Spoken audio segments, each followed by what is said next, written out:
Bonjour, bonsoir. Bienvenue sur la chaîne de l'immigration et de l'entrepreneuriat.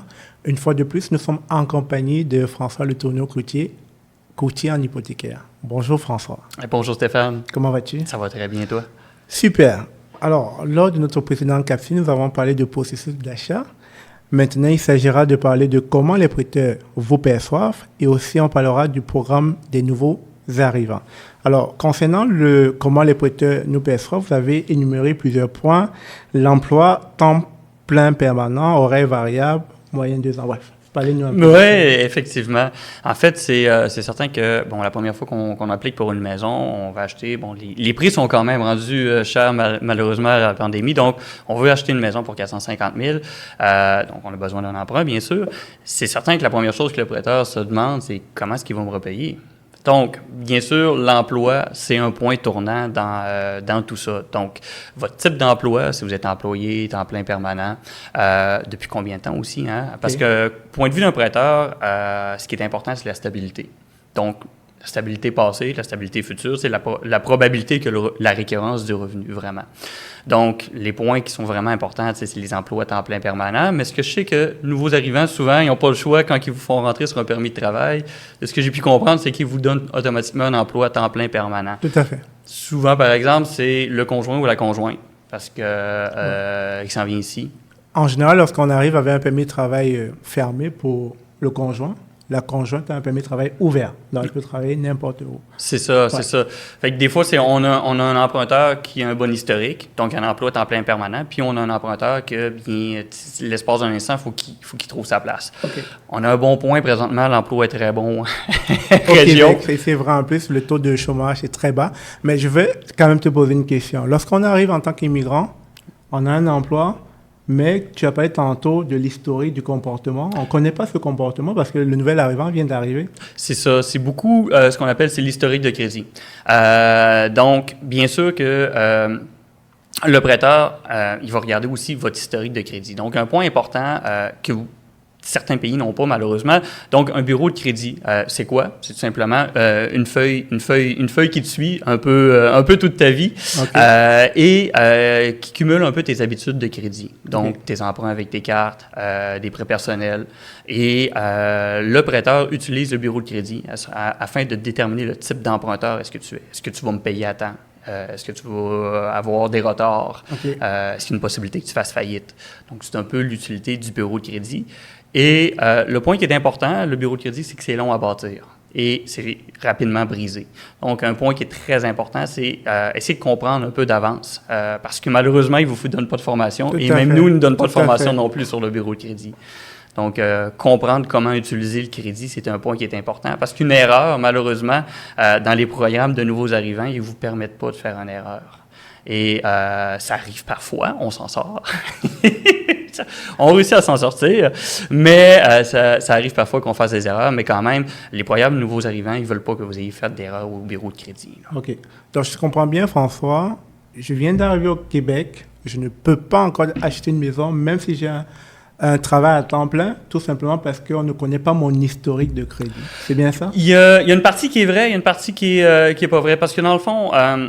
le tout n'est pas nécessairement cadré au couteau noir sur blanc. Là, il y a toujours une porte d'ouverture avec quelque chose. Donc, tout dépendamment si on passe avec un assureur, donc j'en reparlerai plus tard, mais en fonction du pourcentage de mise de fonds qu'on met sur la bâtisse, il y a des ouvertures qui sont différentes. Si on met plus de mise de fonds puis qu'on enlève l'assureur est toujours plus strict dans le dossier, hein, parce que c'est lui qui prend le risque. Donc, si on passe puis on met plus de mise de fonds, souvent le prêteur va être plus ouvert. Donc, même sans historique très long, on va dire, non, effectivement, oui, effectivement, des fois, on est capable de réussir à faire quelque chose sans trop de problèmes. L'idéal, c'est au minimum, un 3 mois. On ne peut pas réellement arriver puis avoir l'emploi puis se trouver une maison tout de suite. OK. Toujours dans la catégorie comment les prêteurs nous perçoivent, il y a le point de l'épargne. C'est ça, effectivement. C'est un très bon point. En fait, la capacité d'épargne de la personne aussi, puis l'épargne aussi, ça prend un certain temps. Le point de vue du prêteur, faut le voir du point de vue du prêteur. Donc, s'il arrive une malchance quelconque avec la propriété, puis vous avez tout mis vos économies à l'intérieur de la bâtisse, qu'est-ce que vous allez faire à ce moment-là? Donc, il ne veut pas que vous vous retrouviez en difficulté financière parce que c'est lui qui a le risque dans tout ça. Puis, il ne veut pas que vous vous retrouviez en difficulté financière dans tout ça. Donc, la capacité d'épargne des personnes est importante. Donc, si c'est des personnes qui sont toujours, ils arrivent toujours très, très proches du zéro à la fin du mois dans les comptes d'épargne, c'est sûr que ça représente un risque accru. Et si c'est des personnes qui ont des bonnes habitudes, qui réussissent à mettre de l'argent tous les mois, même un petit montant, mais réussir à mettre de l'argent à la fin du mois en épargne sur le long terme, donc le prêteur va le vérifier. Un point qui est important, le prêteur et l'assureur, ça c'est un peu réglementation au Canada, vont toujours demander un 3 mois d'historique de la provenance de la mise de fonds. Donc, on veut voir que la personne est capable d'épargner graduellement, qu'elle n'a pas obtenu la mise de fonds d'un coup avec une prime, quelque chose comme ça. Là. OK. Même s'il y a un membre de ta famille qui te donne de l'argent? En fait, ça rentre dans les types de mise de fonds possibles. OK.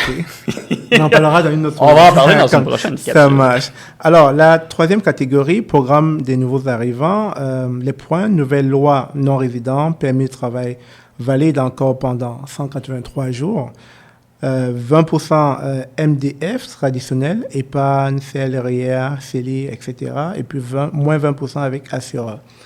Parlez-nous du premier point qui est nouvelle loi non-résident. Effectivement, on a tout été surpris. Donc, en 2022, je ne veux pas, suite à la flambée du marché, le gouvernement a mis un frein peut-être mal placé initialement pour les non-résidents. Donc, tous ceux qui sont sur permis de travail étaient inclus à l'intérieur du processus. C'était effectif en janvier cette année, puis depuis, ils se sont aperçus que, ils ont peut-être fait une petite erreur, faire un peu de marche arrière, et ont modifié un peu la réglementation.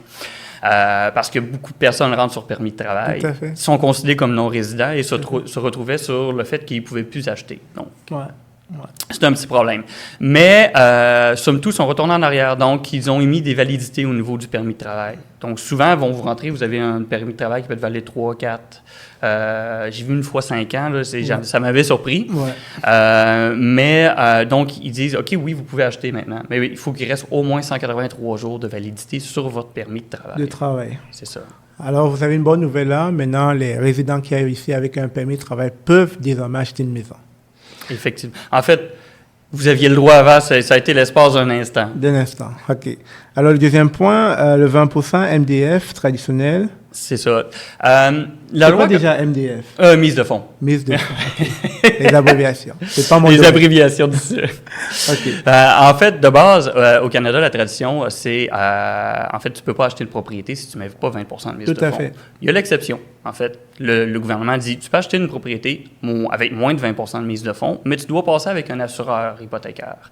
Donc, 3 assureurs principaux au Canada, la SCHL, que vous allez tout entendre parler.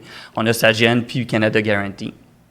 Les programmes sont sensiblement les mêmes envers les 3 assureurs, mais quand même, le cadre peut différer d'un assureur à l'autre. Donc, dès qu'on met moins de 20% de mise de fonds, on tape dans le cadre de l'assureur. Okay. Bien sûr, donc il faut respecter les demandes de l'assureur. Donc, au niveau de la mise de fonds, certains assureurs vont dire « faut que ton premier 5% de mise de fonds vienne de tes économies. Si tu as besoin de 10, la balance peut venir d'un don de ta famille. Okay. » D'autres assureurs, ils disent « non, faut que ton premier, si tu mets juste 5%, il faut que ton premier 5% vienne de tes fonds. » Puis, un exemple, un assureur va dire « tu as 10% de mise de fonds, c'est correct. Tu n'es pas obligé d'en avoir. » Ça peut provenir d'un don de la famille, mais il va vouloir des précisions. Pourquoi est-ce que tu n'as pas été en mesure d'économiser ta mise de fonds? OK. Donc, en partant, si on va acheter sa première maison au Québec, il faut au minimum 5% de mise de fonds. C'est un minimum de 5%. OK. C'est vraiment mais qu'est-ce que tu conseilles, 5% ou 20%? C'est du cas par cas.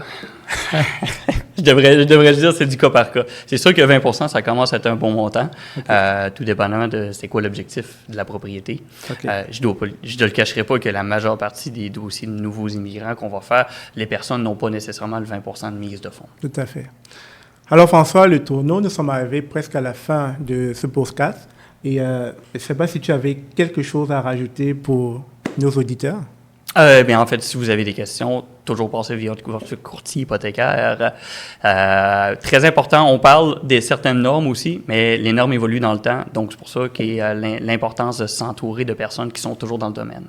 Merci. Et puis, n'oubliez pas, François reviendra sur la chaîne encore et encore avec d'autres vidéos beaucoup plus approfondies afin de vous permettre de bien maîtriser ce domaine qui est l'achat d'une maison au Québec. Merci. Merci Stéphane.